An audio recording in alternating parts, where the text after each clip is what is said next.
할렐루야. 여러분, 우리가 하나님을 예배하고 섬긴다는 게 우리 육신과 우리 자신의 입장에서만 보면은요, 그냥 다 편하고 쉬운 것만은 아닙니다. 우리도 자기 중심적인 어떤 생각이나 그런 정욕이 있다 이 말이에요.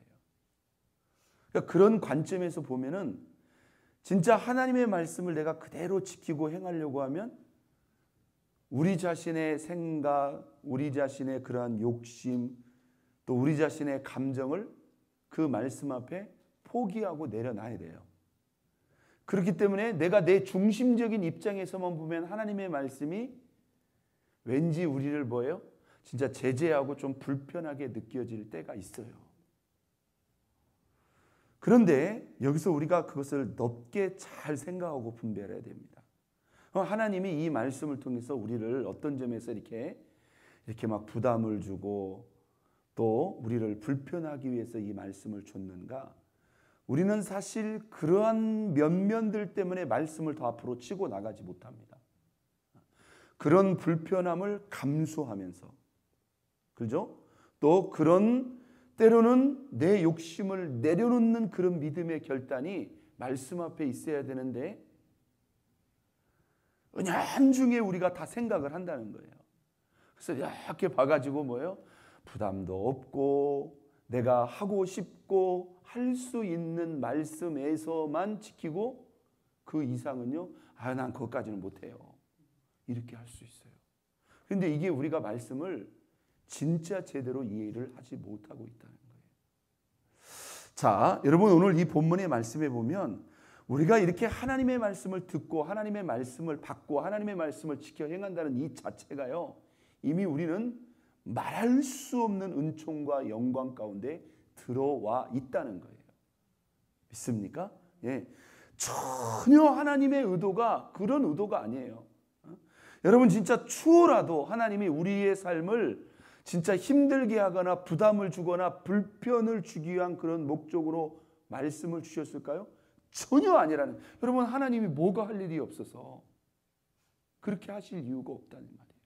그런데 단지 우리가 그 말씀을 주신 하나님의 기쁜 뜻을 헤아리지를 못하고 우리의 입장에서 우리의 작은 생각과 판단으로 아이고 난 그것까지는 못해요. 난 그것까지는 못해요. 하고는 말씀을 뭐예요?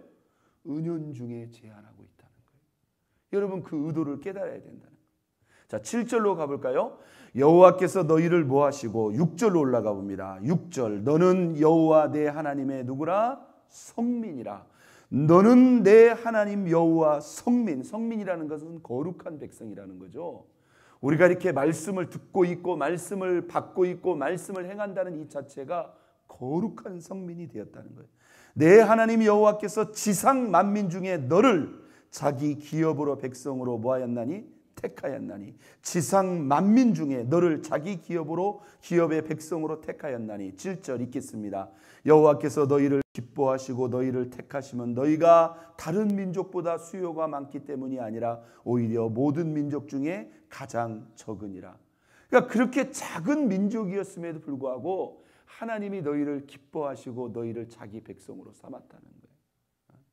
여러분, 저와 여러분도 하나님 앞에 무엇을 입은 자예요? 선택을 입은 자예요. 선택을 입은 자예요. 자, 그러면서 이 말씀에 관한 말씀을 또 하십니다. 자, 9절로 가보겠습니다. 그런즉 너는 알라. 너희가 이것을 꼭 알아야 된다. 오직 내 하나님 여호와는 하나님이시요 신실하신 하나님이시라. 그를 사랑하고 그의 계명을 지키는 자에게 몇 대까지? 1000대까지 그의 언약을 이행하시며 인애를 베푸시되. 여러분, 여기 보세요. 우리가 이렇게 말씀을 순종하고 살려면요, 우리는 당장에 뭐예요? 당장에 눈앞에 불편한 걸 생각해요.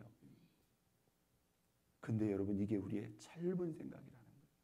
이 말씀을 따라가면 이 말씀이 우리에게 주는 진짜 상상할 수 없고 헤아릴 수 없는 놀라운 은총과 영광을 보지를 못하고 그냥 당장의 눈앞에 뭐예요?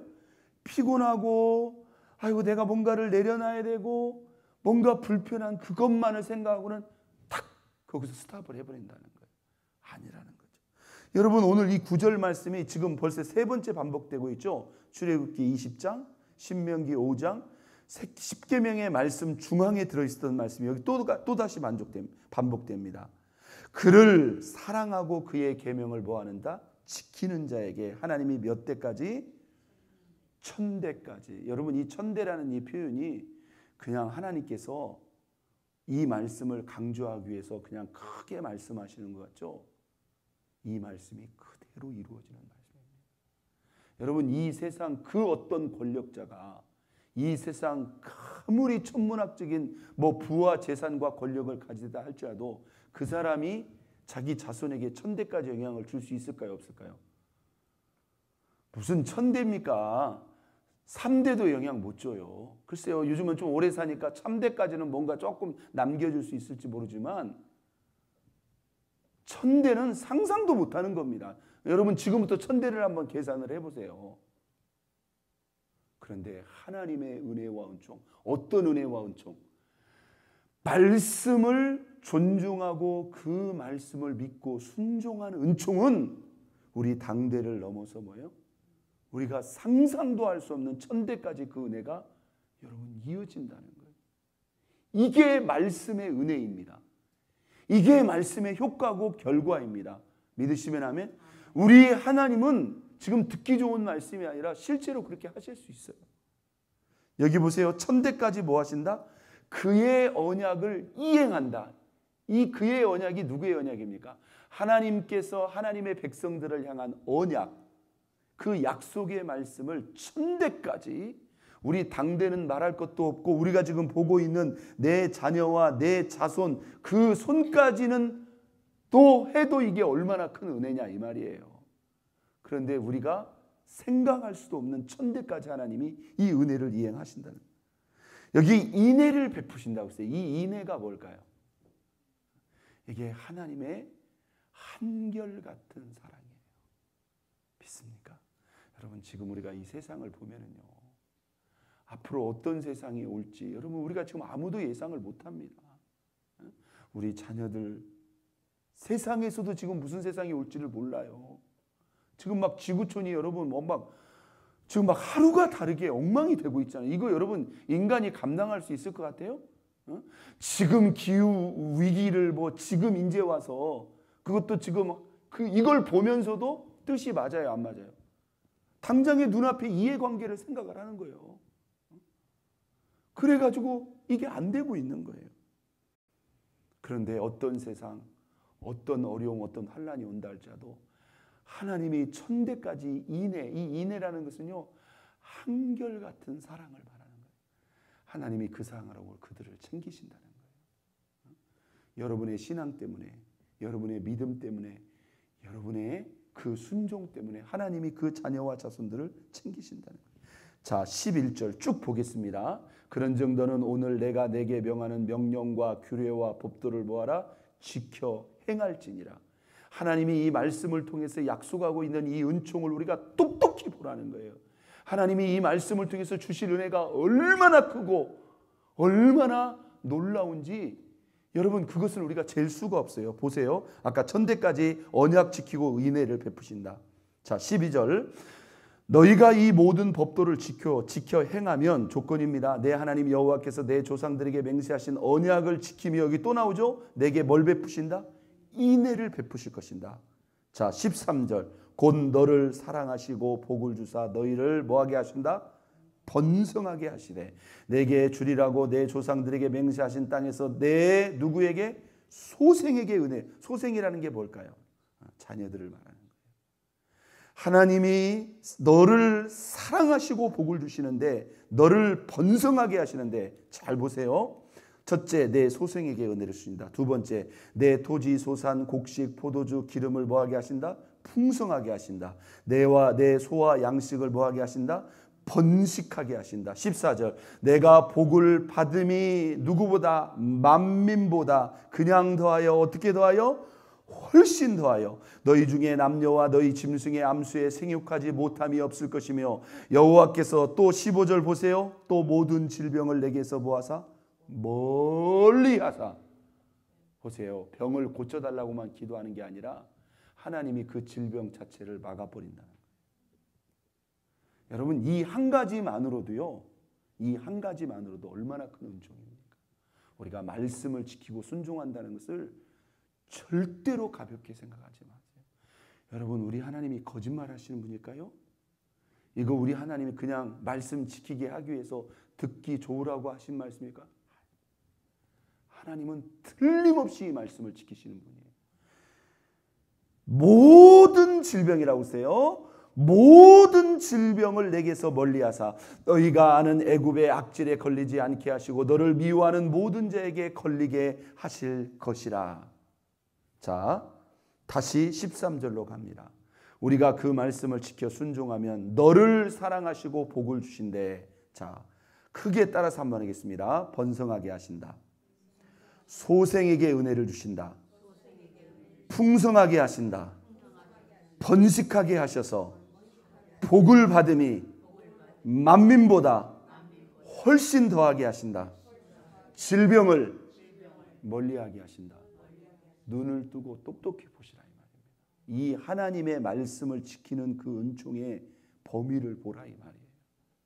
그냥 천대까지 인해 베푸신다. 이것만으로도 여러분 감당할 수 없는 은혜 아닙니까? 여러분, 아브라함의 은총과 축복이 지금도 그 이스라엘 자손들에게 임해요? 아니, 지금도 임해요. 그 본인들 능력이 아닙니다. 하나님이요, 이삭을 축복하실 때 뭐라고 말씀하신지 아세요? 너의 아버지 아브라함이 내게 순종한 것을 내가 기억하여 내가 너에게 복을 주겠다고 그랬어요. 그건 이삭의 믿음과 은혜만이 아니라 이 말이에요. 그러니까 여러분이 지금까지 하나님 앞에 드렸던 시간, 정성, 헌신, 이 말씀의 순종 우리 다 기억 못합니다. 그런데 하나님은 기억 못할까요? 하나님은 단 한 가지도 잊지 않습니다. 우리가 다 이렇게 말씀을 경청하고 내가 말씀대로 해야지, 내가 말씀대로 순종해야지, 내가 말씀대로 전심으로 순종해야지, 이것만큼 우리의 삶 속에서 크고 가치 있고 존귀하고 정확히 말하면 영원한 것이 없다는 거예요. 이 은총과 축복은요, 이 땅에서 끝나지 않습니다. 하늘의 상급과 영광으로 이어지니 여러분, 우리의 삶 속에서 말씀을 듣고 행하는 것보다 크고 존귀한 일이 어디 있느냐 이 말이에요. 그냥 눈앞에 당장의 불편함, 뭐 조금 내려놓는 거, 그건 그 하나님이 가져가는 것도 아니고 빼앗아가는 것도 아니고요, 우리를 불편하게 하는 것이 아니라는 거예요. 너희가 복을 받음이 만민보다 훨씬 더하여라고 했어요. 여러분, 이게 진짜 예수 믿는 사람들, 하나님의 백성들이 하나님이 약속하고 있는 은혜예요. 그런데 뭐하는 자에게? 자, 11절 그런즉 너는 오늘 내가 내게 명하는 명령과 규례와 법도를 보아라, 지켜 행하라. 여러분, 이게 하나님이 우리에게 말씀을 주신 의도와 목적이라는 거예요. 여러분, 얼마나 고맙습니까? 그러면 우리가 그 말씀 지키면 우리 하나님께 돌아가는 게 뭐가 있어요? 아무것도 없어요. 결국 그 말씀은요, 우리가 이 말씀을 지켜서 이 말씀이 우리에게 주는 복만 생각하지 마세요. 그 말씀 자체가 우리에게 주는 은혜는 무엇일까요? 우리를 하나님의 백성답게 만드는 거예요. 거룩한 성민이 되게 하시는 거예요. 하나님과의 영적 관계는 뭐예요? 그분과 더 친밀해질 수 있고 그분과 더 가까워질 수 있고, 다시 말해서 완벽한 하나님의 백성을 만드는 그 주요 그 내용이 바로 무엇이에요? 하나님의 말씀이에요. 복은 뭐예요? 그냥 플러스 알파예요. 더해 주시는 거예요. 그런데 하나님이 이런 은혜를 약속하고 있다는 거예요. 오늘 이 말씀 꼭 기억하세요. 나를 사랑하고 그의 계명을 지키는 자에게 내가 천대까지 그의 언약을 이행하고 인애를 베풀어 주겠다고 그랬어요. 이 천대까지 미치는 이 은총과 축복의 주인공이 저와 여러분의 말씀의 행함과 순종을 통해서 저와 여러분의 은총과 축복이 될 수 있기를 예수 그리스도의 이름으로